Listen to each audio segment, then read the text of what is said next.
ஆப்கி அதாலத்தில் கபில் தேவ் மீது உள்ள குற்றச்சாட்டு. இவர் எப்பொழுதும் தன்னை பற்றி மட்டுமே யோசிக்கிறார்.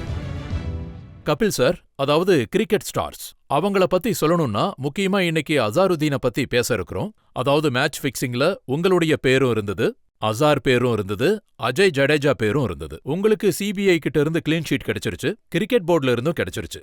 ஆனா நீங்க அசாருதீனை நடு மைதானத்துல விட்டுட்டு கரைக்கு வந்துட்டீங்க. இதுல முக்கியமா என்ன விஷயம்னா, கிரிக்கெட்ல மட்டும் இல்ல, ஒவ்வொரு பிளேயருக்கும் தன்னை பத்தி ஒரு தெளிவு இருக்கணும்.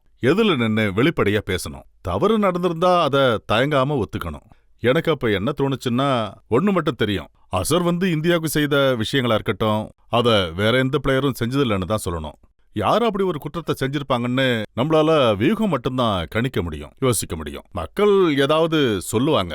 இதுல எங்களுக்கு எந்த விஷயத்துக்கும் கேரண்டி கிடையாது. அதனாலதான் நான் அவங்க பக்கமே நின்னேன். குற்றம் நிரூபிக்கப்படாத வரைக்கும் யாரையும் தண்டிக்க யாருக்கும் உரிமை இல்ல. இப்ப இருக்கிற கிரிக்கெட் போர்டுல அந்த நேரத்துல அபிஷியலா இருந்த ஜவந்த் லேலே ஸ்டேட்மெண்ட்டை பார்த்தா, அவர் சொல்லியிருக்காரு அசாருக்கு அநியாயம் நடந்திருக்கு, அசார் எந்த தவறும் செய்யலன்னு அவர் சொல்லியிருக்காரு. அசார் மேல லைஃப் பேன் போட்டது தவறுன்னு சொல்லியிருக்காரு.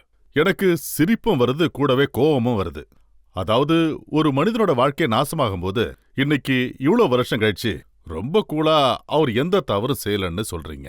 அவர் சொல்லியிருக்காரு அசாருக்கு தேவையில்லாத தண்டனை கொடுக்கப்பட்டுச்சு. புக்கி கிட்ட அவர் போன்ல தான் பேசியிருக்காரு, அது ஒன்னும் பெரிய குற்றம் இல்ல, அசார் எந்த பணமும் வாங்கலன்னு சொல்லியிருக்காரு. இன்னைக்கு இத்தனை வருஷம் கழிச்சு அசாருதீனை பத்தி எல்லா விஷயமும் வெளியே வருது. ஒரு வழியா என்ன கேட்டா, அசருதீன் நாட்டுக்கு பல நன்மைகள் செஞ்சிருக்காரு. இன்னைக்கு அவரு கவலையை மறந்து தூங்குவாரு, கொஞ்சம் மன அமைதியோட தூங்க முடியும். ஏன்னா இப்படிப்பட்ட விஷயங்கள் தான் ஒரு பிளேயரை ஒரு டிஃபரண்ட் கேரக்டரா மாத்துது. ஆனா இதுக்கு முன்னாடி குற்றம் சாட்டினவங்களே, தண்டனை கொடுத்தவங்களே இன்னைக்கு வேற மாதிரி பேசுறாங்க. அவங்களுக்கு என்ன சொல்ல விரும்புறீங்க?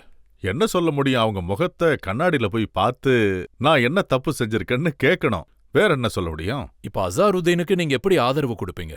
பிசிசிஐ அவருக்கு மரியாதை செலுத்த விரும்புது. பிசிசிஐ ஃபார்மர் அபிஷியல் சொல்றாங்க நீங்க செய்யாத தவறுக்கு தண்டனை வழங்கப்பட்டதுங்கிறாங்க. அதாவது அவங்க இப்படி சொன்ன விஷயத்த நினைச்சா சந்தோஷமா இருக்கு. அதாவது இவ்வளவு வருஷம் கழிச்சும் கேட்கவும் பார்க்கவும் முடியுது. இப்போ என்ன பொறுத்த வரைக்கும் குற்றம் சாட்டினவங்கள நாம மன்னிச்சுதான் விட முடியும். அது மிகப்பெரிய தவறுன்னு அவங்க சொன்னா அவங்கள விட்டுடணும். ஒரு பெரிய பிளேயர் இதுதான் பண்ணுவாங்க.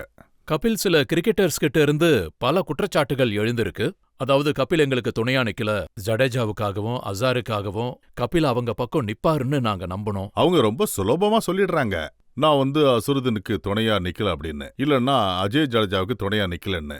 ஆனா நான் என்ன நினைக்கிறேன்னா, இந்த நாட்டுல நான் உங்களுக்கு துணையா நிக்கலன்னா வேற யாருமே நிக்கலன்னு அர்த்தம்.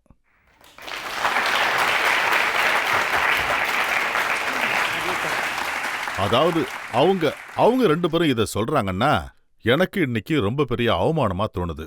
இல்ல, ஒரு விஷயம் நான் தெளிவா சொல்லிடுறேன். இது அஜய் ஜடேஜாவும் சொல்லல, அசாரும் சொல்லல. அவங்க ரெண்டு பேரும் உங்களை பாராட்டி இருக்காங்க. இன்னைக்கு நாங்க அசார் கிட்ட பேசணும். அவர் என்ன சொன்னாருன்னா, கபில் எங்களுக்கு துணையா இருந்தாரு, ஆனா இம்ப்ரெஷன் எப்படி இருந்ததுன்னா அவரு மாட்டிக்கிட்டாரு, நீங்க வெளியே வந்துட்டீங்க. The only thing is, அவங்களோட போராட்டத்தை அவங்க மட்டும்தான் எதிர்க்கணும். ஒவ்வொரு மனிதனும் அதைத்தான் பண்ணணும். எது நடந்திருந்தாலும் அதை நம்ம தைரியமா ஃபேஸ் பண்ணி தான் ஆகணும்.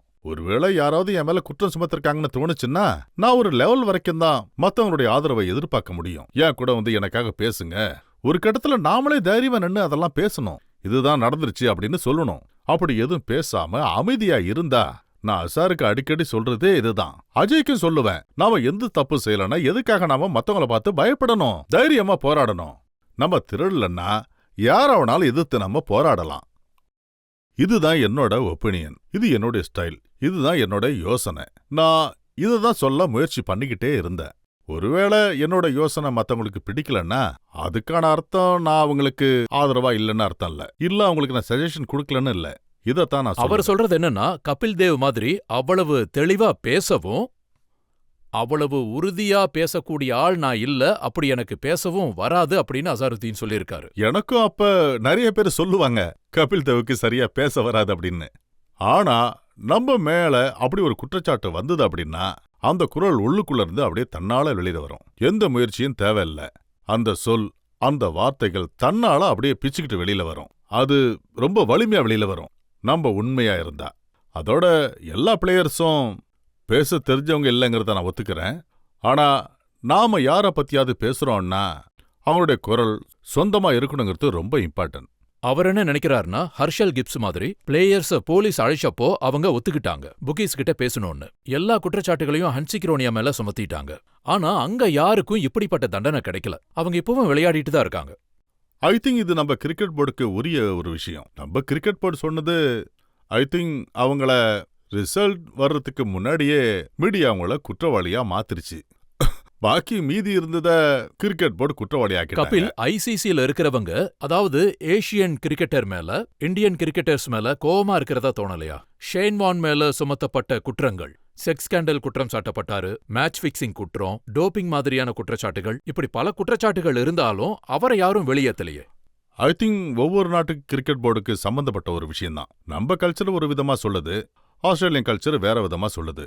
அவங்க கல்ச்சர்ல அந்த மாதிரி விஷயங்கள் சாதாரணமா இருக்குன்னா அத அவங்க போர்டு தான் கவனிக்கணும். நம்ம கிரிக்கெட் போர்டா இருக்கட்டும், இல்ல நம்ம அமைப்பா கூட இருக்கட்டும், நம்ம சமூக மரபா இருக்கட்டும், இந்த மாதிரியான விஷயங்களை ஓப்பனா செய்யறதுக்கு நமக்கு அனுமதி தரல. அதனால ஐ திங்க் நம்ம கிரிக்கெட் போர்டு ஏதாவது ஸ்டெப் எடுத்தாலும் நம்ம மதிப்புக்கு எதிரானது அப்படின்னு நான் எப்பவுமே நினைக்கவே இல்லை. இந்தியன் கிரிக்கெட் போர்டு மட்டும் இல்ல, பாகிஸ்தான் கிரிக்கெட் போர்டுலயும் சோயப் அக்தரை பார்த்தோம்.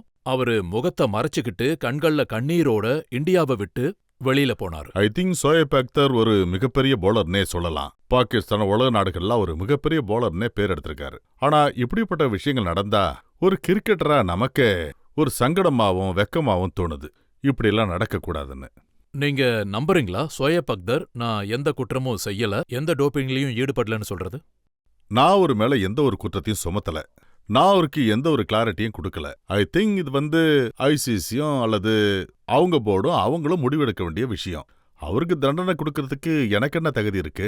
மீடியா இது நடக்குது அது நடக்குதுன்னு சொல்றாங்க. நம்ம அதை படிக்கிறோம். அதை வச்சு நாம அப்படி நடந்திருக்குமோ அப்படின்னு யோசிக்க ஆரம்பிச்சிடறோம். மீடியா இதுவும் சொல்றாங்க, ஏசியன் கிரிக்கெட்டர்ஸ்க்கு அநியாயம் நடக்குது. இன்சமாம் என்ன சொல்றாருன்னா, அவருக்கு கொடுக்கப்பட்ட தண்டனை அவ்வளவு கடினமானதா இருக்க வேண்டிய அவசியம் இல்லைங்கிறாரு. ஐ திங்க் ஒருத்தருக்கு தண்டனை கிடைக்குது அப்படின்னா யாரா இருந்தாலும் அந்த தண்டனை எனக்கு வேணாம் அப்படின்னு தான் நினைப்பாங்க. தவறு நடந்திருக்கு, ஒருவேளை பிளேஸ் தப்பு பண்ணியிருந்தா அதுக்கான தண்டனையை அனுபவிக்கணும். அதாவது ஒவ்வொருத்தருக்கும் தன்னோட தவறு அவ்வளோ பெருசா இல்லைன்னு தோணலாம். ஒருமுறை என்ன டெஸ்ட் டீம்லேருந்து வெளியே எடுத்த பிறகு அந்த நேரத்தில் நானும் ஒன்றும் பெரிய தப்பு பண்ணல அப்படின்னு தான் தோணுச்சு. ஆனால் காலம் போக போக நாம கத்துக்கிறோம், தவறு நடந்திருக்குமோ